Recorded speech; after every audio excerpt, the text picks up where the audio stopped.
बिस्मिल्लाहिर्रहमानिर्रहीम। अस्सलाम वालेकुम स्टूडेंट्स। आज हम करने जा रहे हैं अपना 9th क्लास बाब पंजम हुस्न मामलात और माशरत का आखिरी पार्ट, आखिरी हिस्सा है हमारे पास। आज तीसरा सबक हुकूकुल उबाद और एज़ पर माई नंबरिंग ये है हमारे पास चैप्टर नंबर 20 और आज हमारा बाब पंजम जो है वो मुकम्मल हो जाएगा। और इस बाब पंजम में टोटल 3 टॉपिक्स है जो हमने कवर किया। सबसे पहले कसम, उसके बाद गवाही के काम व मसाइल और लास्ट में हमारे पास आ रहा है हुकूकुल उबाद, चैप्टर नंबर 20, पेज नंबर 66। तो चलिए देखते हैं अपना आज का सबक। बाब पंजम का आखिरी चैप्टर है, पेज नंबर 66, हुकूकुल उबाद, जिसमें आज हम डिस्कस करेंगे हमसायों के हकूक़।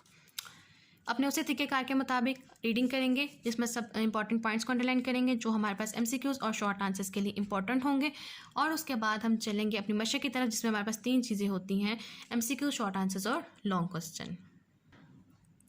सो let's start with the chapter reading.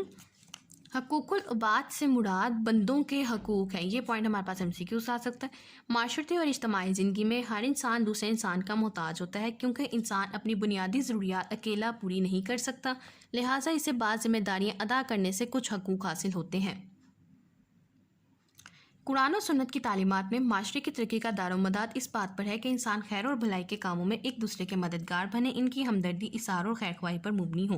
तो आपसे क्वेश्चन पूछा जा सकता है कि माशरे की तरक्की का दारोमदार किस बात पर है, तो उसका आंसर हमारे पास क्या आएगा कि खैर और भलाई के कामों में एक दूसरे के मददगार बने और इनकी हमदर्दी, इसार और खैर ख्वाही पर मुबनी हों। हकूकुल उबाद में वालिदैन, भाई बहन, भाइयों, अजीज़ व अकारिब, उसातिज़ा किराम और गैर मुस्लिमों के हकूक़ के साथ साथ हमसाया के हकूक़ भी बुनियादी अहमियत के हामिल है। तो ये भी शॉर्ट बन सकता है कि हुकूकुल उबाद में कौन कौन किस किस के हकूक़ शामिल होते हैं। वालिदैन, बहन, भाइयों, अजीज़ व अकारिब, उसातिज़ा किराम, गैर मुस्लिमों और हमसायों के हकूक़ जो है वो हुकूकुल उबाद की कैटेगरी में आते हैं। नेक्स्ट है हमारे पास हमसायों के हकूक़ की अहमियत। कुरान मजीद ने मुतअद्दिद मुकामात पर हमसायों के हकूक़ का तज़किरा क़राबतदारों के साथ किया है। तो ये भी हमारे पास MCQ आ सकता है कि हमसायों के हकूक़ का तज़किरा किन के साथ आया, क़राबतदारों के साथ। इरशाद बारी ताला है सूरह निसा की आयत नंबर 36, और अल्लाह की इबादत करो और उसके साथ किसी को शरीक ना करो और वालिदैन के साथ अच्छा सलूक करो और रिश्तेदारों के साथ और यतीमों और मस्कीनों के और रिश्तेदारों, पड़ोसी और अजनबी पड़ोसी के और पास बैठने वाले मुसाफिरों के साथ।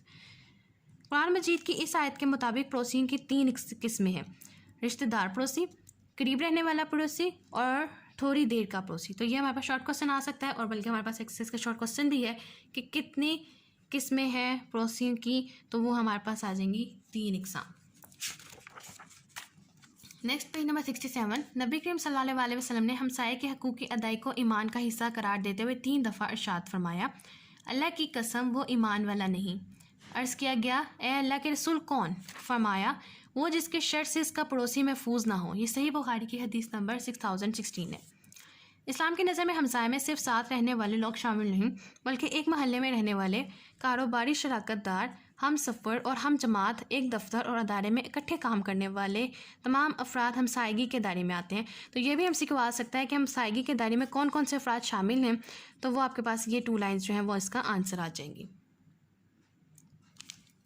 नबी करीम सल्लल्लाहु अलैहि वसल्लम ने हमसाये के हकूक़ की फ़जीलत बयान करते हुए फरमाया कि जिब्राईल अलैहिस्सलाम ने मुझे इस तरह बार बार पड़ोसी के हक़ में वसीयत करते रहे कि मुझे ख्याल गुजरा कि शायद पड़ोसी को विरासत में शरीक ना कर दे। सही बुखारी की हदीस नंबर 6015 के आपने MC शॉर्ट भी पूछा जा सकता है कि हमसाये के हकूक़ की फ़जीलत बयान करें हदीस की रोशनी में, तो ये इसका आंसर आ जाएगा। नबी करीम सल्लल्लाहु अलैहि वसल्लम ने इस बात से मना फरमाया कि कोई शख्स अपने पड़ोसी को अपनी दीवार में खूंटी वगैरह गाड़ने से रोके। सही बुखारी की हदीस नंबर 5627 है। आगे हमारे पास आए थे कुछ अदाब। अदाब में हमारे पास आ जाते हैं पड़ोसियों के साथ सलाम में पहल करना, मुसीबत के वक्त इनकी गमख्वारी करना, इनके जनाजे में शिरकत करें, इनके ऐबों को छुपाएं, इनकी औलाद के साथ नरमी से गुफ्तगू करें, जब वो बीमार हों तो इनकी इयादत करें, इनकी खुशी में शिरकत करें, माली ज़रूरत के वक्त इनकी माली मदद करें, इनके घर के रास्ते को तंग ना करें, पड़ोसियों की गैर मौजूदगी में इनके घर की हिफाजत करने में गफलत का मुजाहरा ना करें, दीन और दुनिया के जिस मामले में इन्हें रहनुमाई की ज़रूरत हो तो इसमें इनकी रहनुमाई करें। हक़ पड़ोसी सिर्फ ये नहीं कि पड़ोसी को तकलीफ़ पहुँचाने से इज्तनाब किया जाए, बल्कि पड़ोसी की तरफ पहुँचने वाली तकलीफ़ को बर्दाश्त करना भी पड़ोसी के हक़ में शामिल है। आगे आ जाता है हमारे पास माशरती असरात। हमसायों के हकूक़ का सबसे बड़ा माशरती असर ये है कि माशरे में जानिसारी के जज्बात पैदा होते हैं। ये हमसायों के साथ साथ उसने सलूक का माशरती असर ही है कि लोग एक दूसरे के दुख दर्द बांटते हैं, खुशी और गम में शरीक होते हैं, जानी और माली सतह पर हर जायज़ काम में ताउन करते हैं, जिसकी वजह से माशरा इंसानी हमदर्दी और ताउन की मिसाल पेश कर रहा होता है।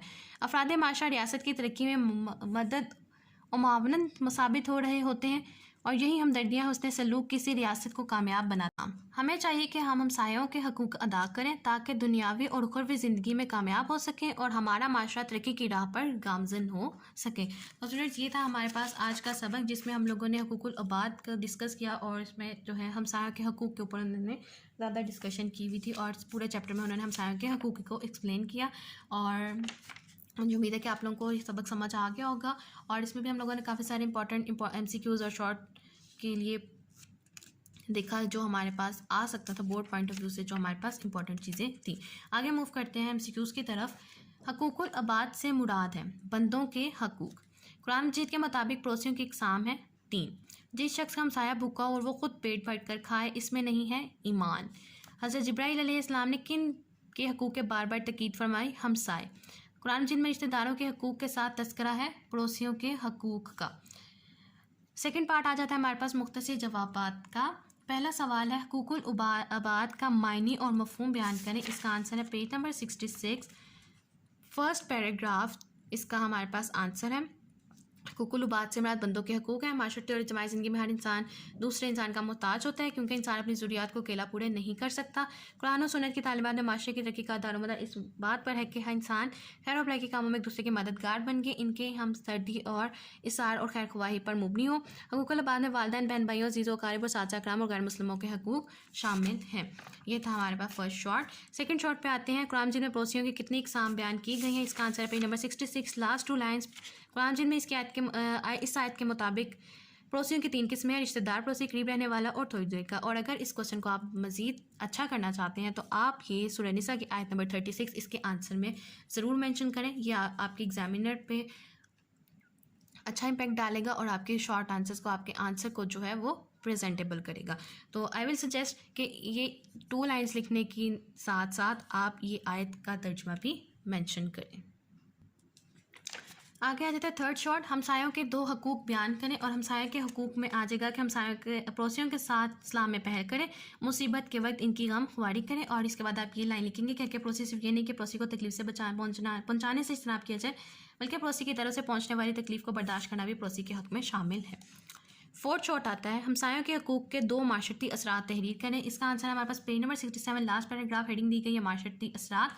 इसमें से कोई से 2 असरात आप लिख लेंगे। सबसे बड़ा माशरती असर ये है कि माशरे में जानेसारी के जज्बात पैदा हों। ये हमसायों के साथ साथ उसने सलूक का माशरती असर ये कि लोग एक दूसरे के दुख दर्द बांटते हैं और खुशी और गमी में शरीक होते हैं। फिफ्थ शॉर्ट आता है हमारे पास हमसायों के हकूक़ के बारे में एक हदीस मुबारका का तर्जुमा लिखें। ये आंसर है हमारे पास पेज नंबर 67।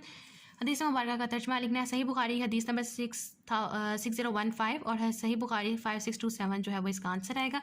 सबसे पहले कि नबी पाक सल्लल्लाहु अलैहि वसल्लम ने हमसाये के हकूक़ की फजीलत बयान करते हुए फरमाया कि जिब्राईल अलैहिस्सलाम मुझे इस तरह बार बार पड़ोसी के हक़ में वसीयत करते रहे कि मुझे ख्याल गुजरा कि शायद पड़ोसी को विरासत में शरीक ना कर दें। नबी पाक सल्लल्लाहु अलैहि वसल्लम ने इस बात से मना फरमाया कि कोई शख्स अपने पड़ोसी को अपने दीवार में खूंटी वगैरह गाड़ने से रोके। स्टूडेंट्स, ये थे हमारे पास शॉर्ट आंसर्स, और लास्ट पे हमारे पास आ रहे हैं तफसीली जवाब। और इसमें हमारे पास सिर्फ एक ही तफसीली जवाब है, कुरान और सुन्नत की रोशनी में हमसायों के हकूक़ वाज़िया करें। और इसका आंसर जो है ये अभी हमारे पास इसमें पूरा जो चैप्टर है 2 पेजेस जो इसमें हैं लिखे हुए हैं, वो पूरा इसमें मटेरियल जो है वो इस लॉन्ग आंसर में इंक्लूड होगा। तो अटैम्प्ट कैसे करेंगे? तारुफ़ देंगे, हकूक़ुल अबाद का मायने और मफ़हूम एक्सप्लेन करेंगे। उसमें आप लोग कुरान और सुन्नत की रोशनी में आप लिखेंगे कि माशरे की, फिर आप हेडिंग देते हैं माशरे की तरक्की का दारोमदार, उसमें ये 2 लाइन्स आ जाएंगी। फिर आप लिखेंगे हकूक़ुल अबाद में जो है कौन कौन से किन किन लोगों के हकूक़ जो हैं वो हकूक़ुल अबाद की कैटेगरी में शामिल होते हैं, आप उनको एक्सप्लेन करेंगे। फिर आप हेडिंग देंगे हमसाया के हकूक़ की अहमियत, जिसमें आप सूरह निसा की आयत नंबर 36 का तर्जुमा लिखेंगे। फिर आप हेडिंग देंगे पड़ोसियों की इकसाम या पड़ोसियों की किस्में, जिसमें आप ये तीनों इसकी किस्में लिखेंगे और आयत के तर्जुमे के साथ एक्सप्लेन करेंगे। उसके बाद आप लिखेंगे हदीस की रोशनी में, जिसमें ये तीनों अहादीस आप उस हेडिंग के अंडर अपनी एक्सप्लेन करेंगे। फिर आपके पास आएंगे आदाब, हमसायों के आदाब, जिसमें आप ये पूरा टॉपिक एक्सप्लेन करेंगे। अगर कुछ आदाब आप भूल जाते हैं या आप उसको लिखने रह जाते हैं तो उसमें कोई मसला नहीं होगा, तो आप इसमें से कुछ आदाब जो है वो लिखेंगे।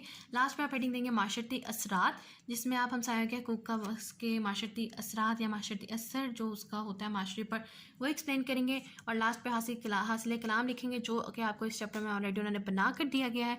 आप वो हासिल कलाम एक्सप्लेन करेंगे और आपका एक लॉन्ग क्वेश्चन जो है वो मुकम्मल तौर पर तैयार हो जाएगा। और अच्छा और प्रेजेंटेबल क्वेश्चन अटैम्प्ट करने के लिए ज़रूरी है कि आप हेडिंग्स का इस्तेमाल करें। इन केस कोई बच्चा हेडिंग्स के साथ नहीं लिख सकता या उसको मुश्किल पेश आती है हेडिंग्स के साथ लिखने में, तो वो एज इट इज़ याद करके लिख सकता है। कोई कंपल्शन नहीं है कि आपने हेडिंग्स मेंशन करनी है। हेडिंग्स का सिर्फ इसलिए कहा जाता है कि वो आपके क्वेश्चन को लेंथी कर दे और आपको क्वेश्चन प्रेजेंटेबल कर दे। और ये था हमारे पास आज बाब पंजम का आखिरी टॉपिक, और मुझे उम्मीद है कि आपको आज का सबक समझ आया होगा। इंशाल्लाह अपने नेक्स्ट लेक्चर में हम लोग बाब नंबर 6 जो है वो स्टार्ट करेंगे, जो कि है हदायत के सरचश्मे। और बहुत जल्द हमारा इंशाल्लाह सिलेबस जो है वो कंप्लीट होने वाला है। और मुझे उम्मीद है कि आपको आज का सबक समझ आया होगा। इन केस अगर कोई ऐसी चीज़ जो आपको समझ में ना आई हो या मुझसे कहीं बताने में रह गई हो तो आप मुझसे ज़रूर पूछ सकते हैं। और लास्ट में मेरी आप सबसे सिर्फ एक छोटी सी रिक्वेस्ट है कि काइंडली अपने चैनल को सब्सक्राइब कीजिए, वीडियो को लाइक कीजिए, शेयर कीजिए और चैनल को सपोर्ट कीजिए। Thank you.